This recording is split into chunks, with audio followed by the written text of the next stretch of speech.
Hey people, it's Irene again with another recap chat. CBiz Media, Faith, Love, and Trends. We're talking the new show Hunt for Love on TLC, a 90-day presentation. We have like a few of our 90-day alumni here whose relationships failed. It's kind of like a dating retreat to learn how to date and find love, I assume. Then we have some new people they mixed in there as well.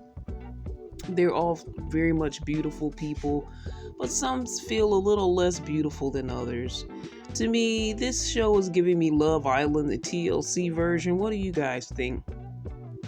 All right, so let's get into the chat for this episode. First off, one of the things happens is Elise apologizes to Rob. She apologizes for her reaction to him because he rated all the women threes when it came to the speed dating event. She thought that they had more of a connection. They talked all night. She planted one on him and she showed him some of her goods. So she thought that she was in like Flynn, but he wanted to explore other options. Mostly the option was Jen. So as he's apologizing, Courtney's hyping her up, saying she looks amazing because she talks about she's trauma dumping, which is what Courtney says. She's trauma dumping and she's saying, I'm insecure and I have some of these issues, so I'm sorry I responded that way. And he says, I was genuinely interested in you. I don't want you to think I was leading you on. And he appreciates the apology, but in the back of his mind, he's like, she's wild. There's a lot of layers.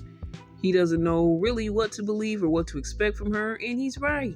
Keep your beware blinders on because, it should be red lights flashing and red flags waving every time you look at Elise. But he said, we'll see who you are at some point. Facts. Yeah, not so fast. Don't move too fast. And keep your options open. I think you should do that. Anyway, when you're dating, generally, don't put all your eggs in one basket, especially right away. Not right away. All right, so Coach Tanya checks in on Colt. She saw his nerves. And when they were trying to learn the flirt 101, he was pretty nervous. And of course, he wasn't the only one. And that's why the class was there, because some people just don't know how to flirt right. I'll say that I'm one of them.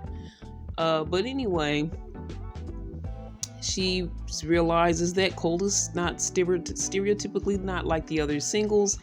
The people here are pretty hot. They can go almost to model-like status. But then we have people that we know like Tim that's, kind of like a regular guy. Colt, he's overweight, so he's probably more in the typical category than he is the hot category due to the fact that it's just too many hot people that they recruited and added into this. That's why it's like Love Island anyway. But she motivates him to be optimistic, and she says he does have some skills when it comes to connecting and talking because he was doing well as he was communicating with her, and he should be hopeful that he can find someone there. Just be in it with expectation. Positive expectations, not like you won't find someone. So she was trying to instruct him and motivate him on that. He says he struggles with the approach, but once he gets started, he's good. He's interested in Mai and Courtney, which is what the dating coach asked. But he said Usman may be his competition, and she says, just play your own game, do your own thing, don't worry about Usman. You do you and pursue who you want to pursue, basically. And he says, I think he said about himself that he has lots of layers like an onion. So that layer thing came up again because I think that's what Rob said about Elise. Well, he said he has layers as well. Hopefully all good layers. But we've heard bad things about Colt. We've seen his past relationships. Oh well. Hopefully he works those things out. But he does feel boosted and motivated to continue his pursuit and be hopeful there. So Cole arrives, not Colt, but Cole. And he's another very attractive young gentleman from recruited into this show. And he's after Jen. And a lot of guys have their eyes set on Jennifer. And she is a 90-day alumni. Tim is her ex. But he has this amazing food basket. He says his sights are completely on Jen. But should they be? Again, like I said, all your eggs should be in one basket right away. But she says that she's digging him as well. They go out to I don't know if it's some type of little mini pool. She gets her little pool dress wet and he comes in. They come in together and he offers to dry it. And he's like, I want to be respectful as he tries to dry her off. And she was like, oh, it's okay or whatever. I guess she was like up for whatever he did. She says, well, let's talk about your sexuality as far as what are you into? And I was like, wow, that's pretty fast to just go to that topic. I think it's like it could be day 3 at this point, but I don't know how much they've talked before that, but I haven't seen a whole lot of interaction. I've seen some. She says she's into some weird things and tying guys up, and he's kind of speechless. He's like, weird things? What do you mean? And I would be asking the same question. So one thing she said was role play, which didn't seem that bad.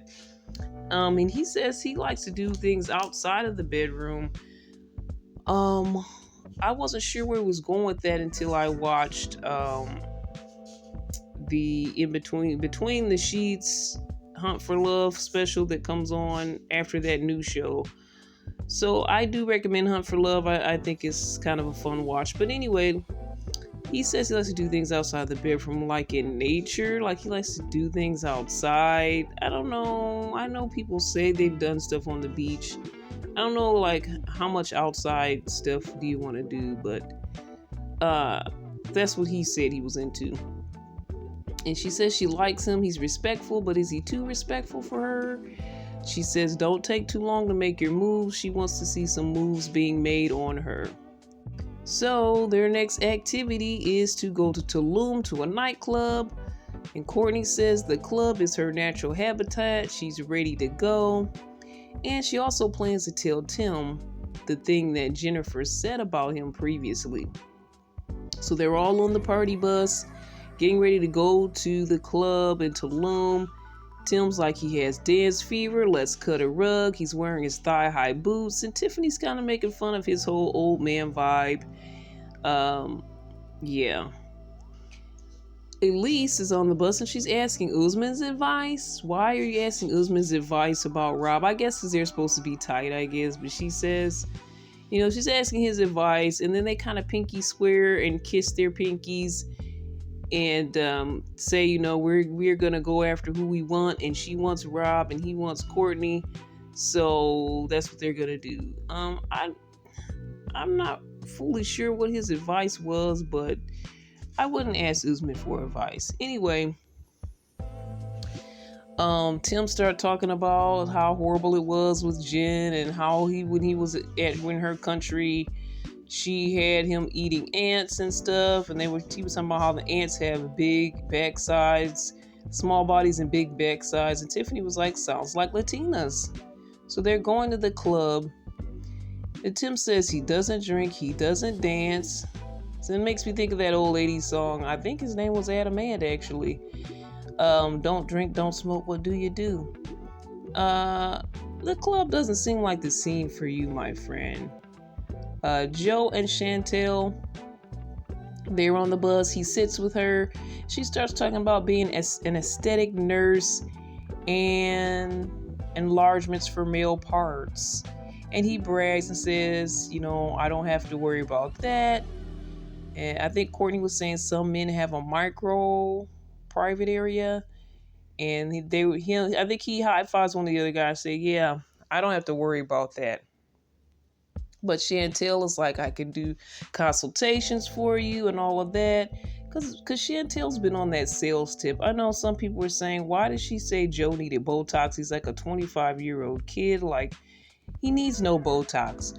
Now she's talking about male enlargements. Chantel is trying to drum up some business this is a big platform. If you do want to get some business, I guess it wouldn't be a bad, but she's like trying to grab business from the date. Is he gonna come to wherever you live and get this Botox? Anyway, she's just, I think, a walking billboard for her aesthetic nurse job. Anyway, Usman saying that, he'll do anything to be with Courtney, and he'll punch anyone in the face if they try to talk to her. Somebody was like asking him, like, would he do that? And he was like, yes, I'll punch anyone in the face if they try to talk to her. Okay, that's weird. There's no need for punching. That's like toxic masculinity there. We don't need that. Johanna, she is she puts together all the events coordinator for this whole thing. She's hyping everyone up, telling them they look great. Colt gets Courtney a drink right away. And they kind of sound like they both dig each other. They kind of chat a little bit.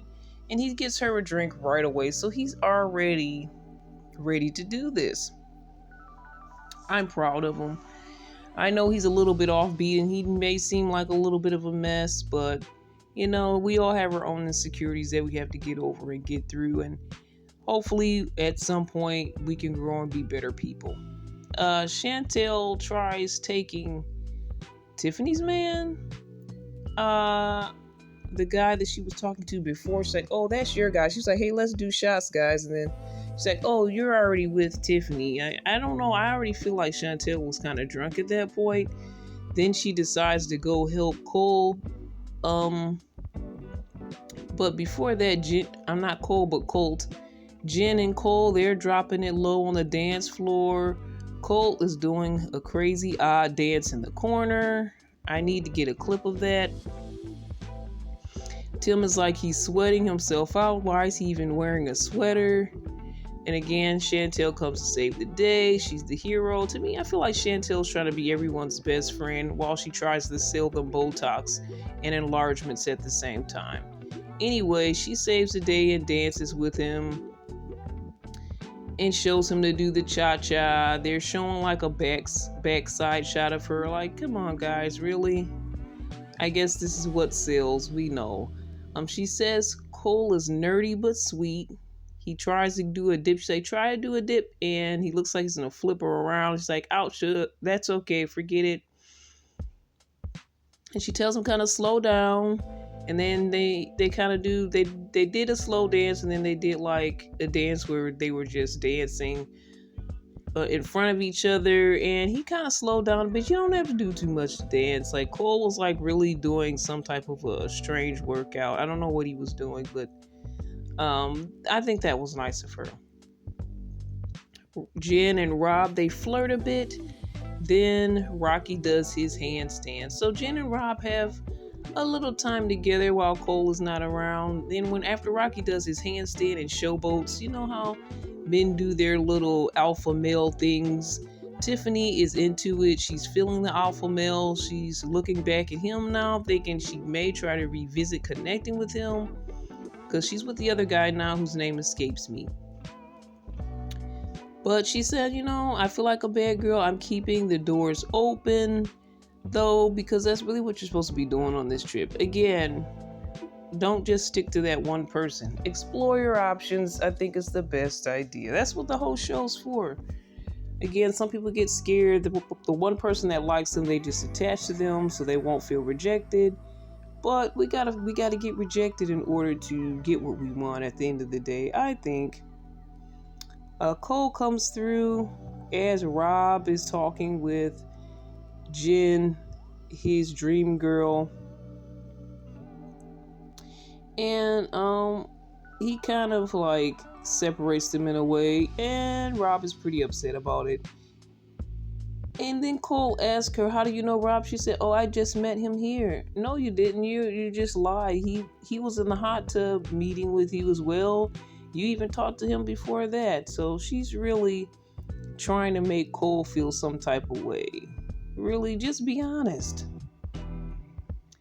Tim tells Rob no to Jen. He said, I saw you over there talking to Jen, but as a friend, you need to get away from Jennifer. She's kind of messy.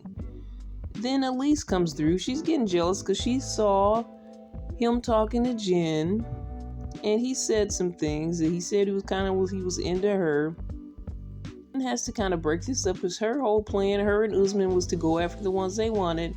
But she starts saying some stuff, bringing her cray cray back. I thought she apologized, but she brought her cray cray back. And then they started to fight again. So she insults Rob by calling him a sexy player, that he thinks he's all that in a bag of chips. This isn't a good insult. Rob and Elise, again, they fight. I feel like she's very stalky. In a way, she may be setting him up, because if they keep getting into these fights, that's how everybody sees Rob, as he's playing on her. It's going to give him a bad look. So if she keeps getting over there, starting fights, confusing everyone, marking her territory to make everyone think that he's hers, then he may not have a chance with anyone else. He's like, this is the third time we had this fight. Like, could you just leave me alone? She's like, well, you just go ahead and do something else. You didn't have to stay. You guys are just, Elise is just something. To me, she's the femme fatale. You don't mess with girls like that. And he made that brutal mistake. So he may have to deal with her throughout this whole trip. So Colt goes over to May, and he's like, hey, May, he talks nicely to her. I feel like they have a bit of a connection. She says, are you looking at someone in particular? He was like, well, do you have any dates planned? And he was about to try to ask her on a date. He claims he never asked a girl out in person. But before he can ask, she's already like stammering, like she already knows that it's a no-go. So she says, we vibe, but dating, I'm willing to get to know you. I'm open to getting to know you, but I don't know about dating you. But we could get to know each other. And then she lets us know he's not her type. He's not goal-oriented. He's not healthy or fit. That's her type of guy. The way she rejected him wasn't super bad, and even Colt said that. He feels bad, and he's starting to lose his confidence. She wasn't really mean about it, but it still didn't feel good that she kind of was like, nah, I'm not into it. Courtney saw the rejection, and she felt bad, and she's like, oh, Colt, don't be discouraged. Like, she's like cheerleading him on through the producers, and we get to hear her voice in the background. Like, she's really feeling for him at that time. Don't know if she's going to do anything about it, but at least he has somebody on his side, right? Now, Rocky and Tiffany, they start to chat a little bit. And he said he feels a curiosity about her and a connection. So he kind of wants to get to know her more. Courtney somehow, out of nowhere, spills the beans to Tim that Jennifer said that he liked the watch and got a male stripper for her. So Tiffany's really says that Courtney's really stirring the pot, and she's not really trying to help him out, but she's just trying to stir that pot. And Tim says she's always been spinning this gay narrative about him for the last 6 years. He's been trying to defend himself. So he confronts her, and she says, for the last 7 years, you've been talking junk about me. So Chantel tries to butt in and defend her friend Tim. Angel Chantel comes to save the day with the little rescue ranger on Botox. I appreciate what she's doing, but everybody doesn't need to be saved. So that was kind of a good epic argument that I don't know if it'll ever continue or come back up, but Tim has some held up pin-up issues from that time, and I can understand if it's been 6 years and somebody's saying that you're something that you're not. Confrontation could be had. All right, guys, that's it for Hunt for Love for this time. What are your thoughts? Comments, questions? You guys can always email me at cbiztv@yahoo.com. Check us out on our other platforms at cbiztvmedia.com. We'll talk again. All the best. God bless.